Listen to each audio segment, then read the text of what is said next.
তালিমের উদ্যোগে রাজধানীর মোহাম্মদপুরের রিং রোডস্থ চিলিস থাই অ্যান্ড চাইনিজ রেস্টুরেন্টে অনুষ্ঠিত হয়েছে সৃজনশীল রমজান ও কার্যকরী জাকাত বিষয়ক কর্মশালা।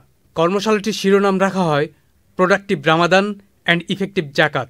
দারিদ্র্য বিমোচনে জাকাতের কার্যকরী ভূমিকা পালনে সমাজে সচেতনতা তৈরির লক্ষ্যে আয়োজিত উক্ত কর্মশালায় আলোচক হিসেবে উপস্থিত ছিলেন বিশিষ্ট মিডিয়া ব্যক্তিত্ব উপাধ্যক্ষ মুফতি এ.কে.এম. ফজলুল হক এবং জগন্নাথ বিশ্ববিদ্যালয়ের ইসলামিক স্টাডিজ বিভাগের অধ্যাপক ডক্টর ইব্রাহিম খলিল সহ অন্যান্য আলোচকেরা। আমরা আসলে জাকাতের লক্ষ্য উদ্দেশ্য সরেই মর্যাদা জানি না বলে এই ঘটনাগুলো ঘটে। দ্বিতীয় যে অসুবিধা সেটা হলো আমরা জাকাতকে দান খয়রাত মনে করি, সাদাকা, অনুগ্রহ, এই যে আমি একটা বিরাট কিছু।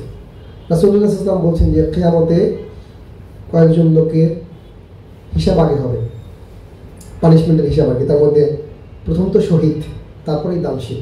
তাকে আল্লাহ বলবেন যে তোমাকে আমি সম্পদ দিয়েছি, ঐশ্বর্য দিয়েছি, শক্তি দিয়েছি, তো তুমি কি করেছো? সে বলবে আমি এমন কোনো পথ নাই যে পথে দান করি নাই, দিনে রাতে যেভাবে খুশি আপনি হন সব পথে আমি দান করেছি। আল্লাহ বলবেন যে তোমার সব পথই বিপথে গিয়েছে, কারণ তুমি দান করেছো মানুষকে দেখানোর জন্য। কর্মশালার বক্তারা বলেন, মানুষ ধীরে ধীরে সচেতন হচ্ছে। পরিকল্পনা মাফিক জাকাত প্রদানের প্রতি উৎসাহের পাশাপাশি দারিদ্রতা বিমোচনে জাকাতের গুরুত্বপূর্ণ ভূমিকা রাখতে এমন উদ্যোগ কার্যকরী ভূমিকা রাখবে। জাকাতের অর্থ বন্টনের ক্ষেত্রে বিভিন্ন অসহায় ব্যক্তিকে লাইন ধরে শাড়ি কাপড় বা সামান্য কিছু অর্থ প্রদান করে জাকাত বন্টনের যে দায়িত্ব শেষ হয়ে যাচ্ছে, এটাই কিন্তু সমাজের দৃশ্যপট। অথচ ইসলামের জাকাত প্রদানের মূল উদ্দেশ্যই ছিল হচ্ছে অসহায় মানুষকে স্বাবলম্বী করে গড়ে তোলা।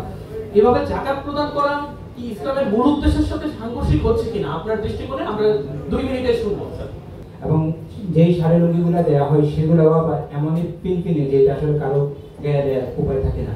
তো এখন আসলে আমরা এই শাড়ি রঙি জাকাত দেওয়ার অনেক ফজিলত আছে, এই জন্য আমরা শাড়ি রঙির মাধ্যমে জাকাত আদায় করি।